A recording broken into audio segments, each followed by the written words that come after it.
si analizamos la tabla periódica o de los elementos químicos, encontramos que tenemos esta forma que estamos viendo aquí, en la cual aparece acá arriba el hidrógeno, el primer elemento, el segundo elemento, el helio. En esta columna que está acá, Mendeleev, trabajando con la periodicidad, observó de que todos estos elementos tenían características similares. Entonces, la periodicidad se da en esta forma, se van pareciendo cosas, y eso fue el gran descubrimiento de Mendeleev. El tema está de que a veces pasa esto, que sobre la línea saltan de una punta a la otra, son dos nada más, después por ahí son 8, y cada una de las capas que se va agregando tal vez tiene algún número distinto. Esto ya es muy de química, no nos vamos a meter con tanto detalle, pero sí vamos a contar que los elementos que están aquí, los estables, son los gases nobles o gases inertes que no reaccionan químicamente, y son el helio, neón, argón, criptón, xenón y radón. Lo que sucede es que en la primera órbita, cuando completan esta órbita, tienen dos electrones. Entonces, si fuera uno solo sería hidrógeno, con dos llegamos al helio. Y una vez que está completa la primera capa, vamos a la segunda capa y así sucesivamente. En la segunda capa, ahí tenemos graficados 4 electrones. Entonces, como la segunda capa se completa con 8, para ser estable, una de dos: o tratamos de sacarnos de encima estos electrones, que se vayan, o tratamos de conseguir otros más para completar la capa. Entonces, si conseguimos que vengan 4, completamos la capa y quedamos entonces en una situación de equilibrio importante, como que no va a querer seguir agregando más ni quitando. Eso es un poco el comportamiento psicológico del átomo. No es muy técnico la forma de pensarlo, pero nos viene bien para abrir la cabeza en este instante para poder entender el funcionamiento de esto. Entonces, según el elemento que es, va a querer completar su capa o no. Ahora, cuando está por la mitad, cuando tiene 4, es complicado porque le da lo mismo salir a buscar 4 que perder los 4 que tiene. Si yo dijera que ya tiene 7, entonces es bastante claro que está buscando el último que le falta. Es mucho más fácil conseguir uno más que sacarse de encima los otros 7. Pero cuando estamos a mitad de camino, la cosa no es tan clara. Si lo vemos externamente, podemos analizar que existen los conductores que se pueden asociar después buscando en la tabla periódica. Ejemplo de conductores, los clásicos de la electricidad: cobre, aluminio, hierro, plata, platino, oro, todo eso conduce. Aislantes, uno reconoce normalmente los plásticos, la madera, porcelana, etc. Bueno, conductores aislantes lo podemos asociar con lo que acabamos de contar: la facilidad para dejar que circulen los electrones o su fuerte negativa, su resistencia a que eso suceda.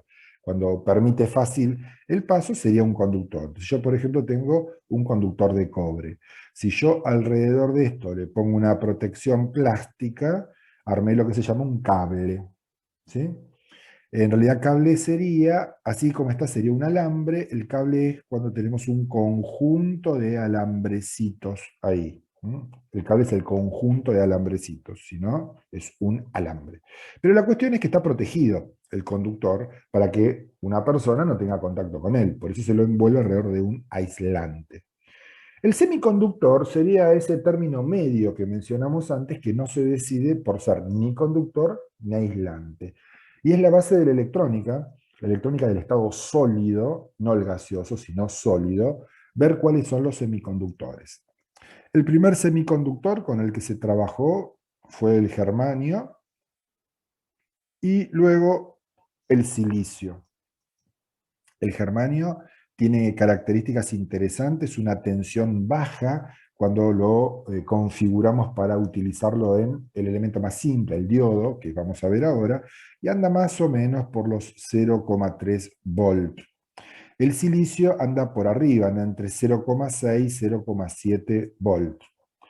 Así de que al principio se utilizó el germanio, después fue mucho más fácil la fabricación con el tema del silicio, así que este es el favorito. Cuando hablan del Silicon Valley, por ejemplo, en California, el Valle del Silicio, se refieren a que ahí están todas las fábricas, o por lo menos en la época inicial, digamos, ahí estaba todo el movimiento que tiene que ver con la cuestión de fabricar semiconductores de este estilo. Hoy día está desparramado por el mundo, pero sin embargo el corazón, digamos, de toda esta industria sale de ahí.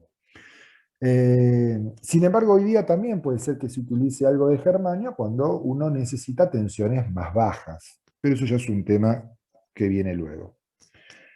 Bien, ¿qué sería esto de germanio y silicio? Y bueno, si se toma básicamente una pequeña porción del material tratado puro y le colocamos terminales para conectar de ambos lados, podemos plantear lo siguiente. Yo de un lado a esto que es puro, por ejemplo, puro silicio, lo voy a contaminar. Le voy a colocar elementos de tipo positivo de un lado y elementos de tipo negativo del otro. Se inyectan estos elementos, entonces decimos de que el elemento ya no es puro, es silicio con esas impurezas.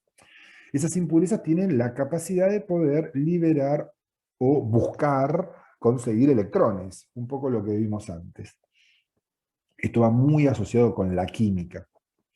Bien, hasta ahí lo que sucedería sería que en el punto de separación se arma una barrera en la cual de un lado están los positivos, del otro los negativos. Esto lo van a ver ustedes con mucho detalle matemáticamente, pero acá vamos a tratar de entender simplemente cómo funciona esto en forma simple. Entonces lo que vamos a pensar es, ¿qué sucede si yo acá vengo y le conecto una batería? Yo le coloco una batería, la batería la puedo conectar así, o puede ser que la batería la coloque al revés. Entonces tengo la posibilidad de colocar positivo, negativo, o puede ser que coloque negativo, positivo. Bueno, lo que va a suceder es que si yo coloco positivo o negativo acá, va a querer circular corriente en este sentido, y si coloqué el positivo o negativo al revés, la corriente va a querer circular en este sentido. Ahora bien, esto interactúa. Si yo tengo positivo con los positivos, aparece un efecto de repulsión. Entonces los positivos van a querer venirse más para acá, para el medio. Y el negativo de este lado hace que acá se junten todos los negativos. Si lo ponemos al revés, si yo lo que estoy haciendo es colocarle este negativo acá, estos positivos tienden a venir a asociarse con este negativo. Y entonces es como que la parte del medio se puede hacer, según como vos pongas el positivo negativo, una barrera muy finita o se puede hacer una barrera grandota. Se llama una barrera de potencial.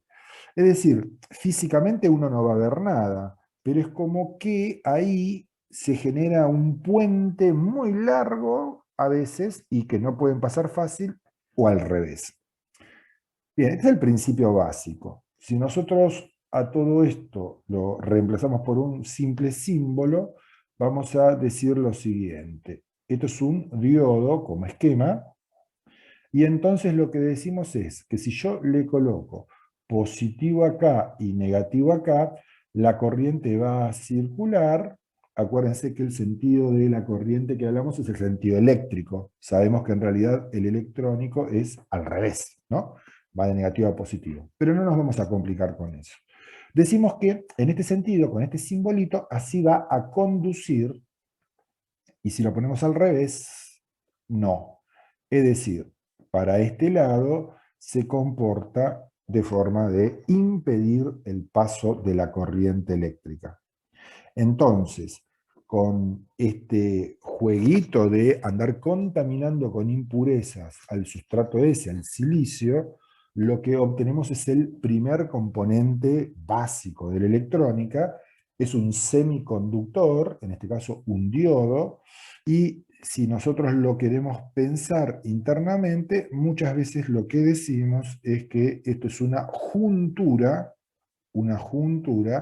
que tiene una parte positiva y una parte negativa. Entonces el diodo es una juntura PN o NP, como quieran. Si evolucionan un poco con esto, pueden imaginarse lo siguiente. A alguien se le ocurrió decir, ¿qué sucede si yo coloco una parte contaminada positiva, una contaminada negativa y una contaminada positiva? Y a esta le va a poner una patita para poder controlarlo también.